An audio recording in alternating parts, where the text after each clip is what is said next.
Assalamualaikum warahmatullahi wabarakatuh, sahabat kalian. Kita melihat perkembangan berita politik dan bersama Mas Imam Nawawi, channel yang coba melihat politik dengan sudut pandang yang waras saja secara awam ya. Karena katanya kalau politisi berpikirnya ya harus politik, tidak boleh ada sesuatu yang istilahnya dibawa baper. Namanya politisi yang penting punya kepentingan politik apa. Namun bagaimanapun kehidupan ini sangat kompleks, tidak bisa seorang politisi hanya mengandalkan aspek politik di dalam kiprah dirinya memberikan warna terhadap perjalanan bangsa.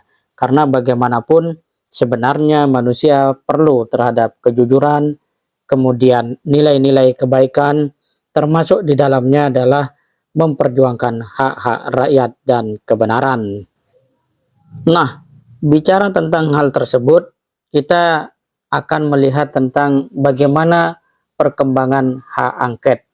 Ini di detik.com kita lihat berita berjudul Habibur Rahman balas hasto soal angket, sepi peminat anggota DPR sudah move on. Kalau dilihat dari judulnya, Habibur Rahman mengatakan sudahlah, tidak usah bahas-bahas angket, tidak perlu lagi, orang sudah malas gitu ya. Dia mengatakan pernyataan saudara Hasto Kristianto bahwa belum terlaksananya hak angket karena adanya tekanan sangat memprihatinkan. Pernyataan tersebut sama sekali tidak berdasar atau tak berdasar dan bisa menimbulkan perpecahan. Kami minta agar Pak Hasto jangan memecah belah bangsa, kata Habibur Rahman kepada wartawan Ahad 31 Maret 2024. Nah, sahabat sekalian, apa yang menjadi perhatian atau konsentrasi dari Habibur Rahman bahwa hak angket itu tidak perlu. Dan karena yang masih ngotot itu tampaknya adalah Hasto, maka Hasto kata dia udah nggak usah ngomong itu lagi. Itu bisa menimbulkan perpecahan. Malah kalimatnya jangan memecah belah bangsa. Nah, secara khusus kita bisa lihat bahwa hak angket itu memang hak yang dimiliki oleh DPR ya. Hak angket itu justru merupakan sebuah kewenangan yang ada di DPR yang ya seharusnya digunakan.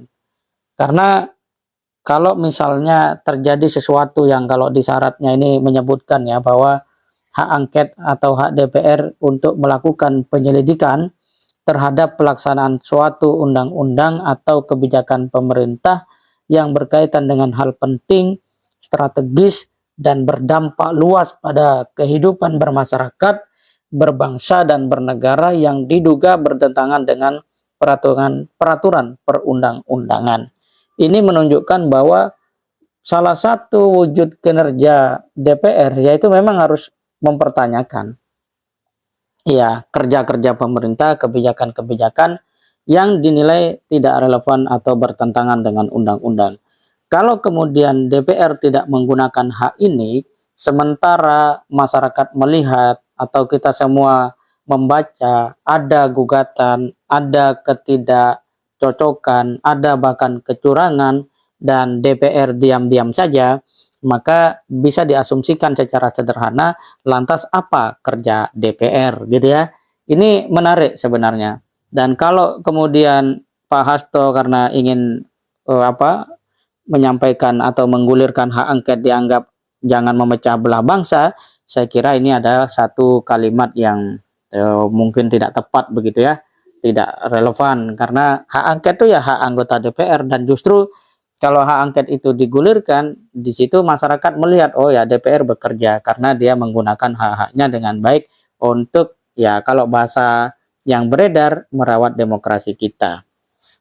Nah, tetapi kenapa Habibur Rahman mengatakan bahwa hak angket itu tidak perlu? Dia menyampaikan pengalamannya ya bahwa saya melihat semakin sepinya peminat hak angket adalah karena sebagian besar anggota DPR RI sudah move on dari pertikaian pemilu 2024. Hari-hari ini saya banyak berdiskusi dengan rekan-rekan lintas partai dan interkoneksi Pilpres. Mereka kebanyakan bilang sudah lelah dengan kontestasi politik yang terlalu antagonis, ujarnya. Kalau pengalaman yang dialami oleh Habibur Rahman ini benar, dan anggota DPR mengatakan sudah lelah dengan soal-soal yang justru sangat berdampak pada pelaksanaan undang-undang, ya justru itu mungkin adalah anggota DPR yang tidak begitu memahami akan fungsi dan haknya yang harusnya dijalankan sebagai wujud pembuktian bahwa dia bekerja untuk rakyat itu. Nah, ya. Nah, tapi itu pandangan kita.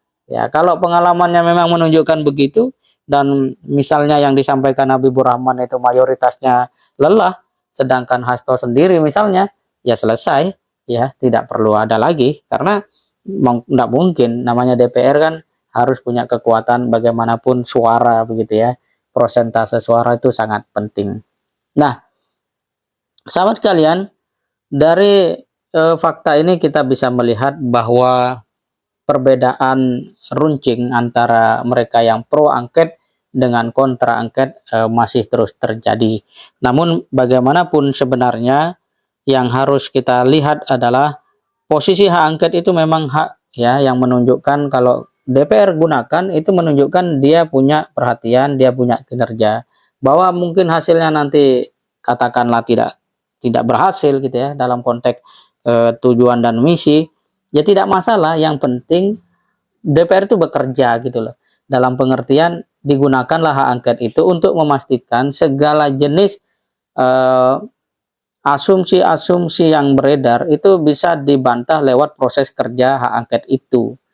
Kalau misalnya ini curang, ini tidak curang, tapi DPR diam saja, maka tidak ada kejelasan. Tapi kalau sudah ada hak angket berjalan dan ternyata misalnya tidak ada kecurangan dan itu bisa berlanjut keputusan KPU, ya tidak masalah. Yang penting proses ini berjalan. Jadi jangan sampai baru mau proses saja sudah dihambat. Nah, disinilah kemudian muncul pertanyaan-pertanyaan. Apakah seperti itu ya, hak-hak angket itu mau dihambat dan seterusnya. Apalagi kalau bicara soal tekanan-tekanan politik, ya itu memang soal mental. Apakah DPR punya nyali, apakah tidak, ya di situ diuji. Saya kira itu, semoga bermanfaat. Assalamualaikum warahmatullahi wabarakatuh.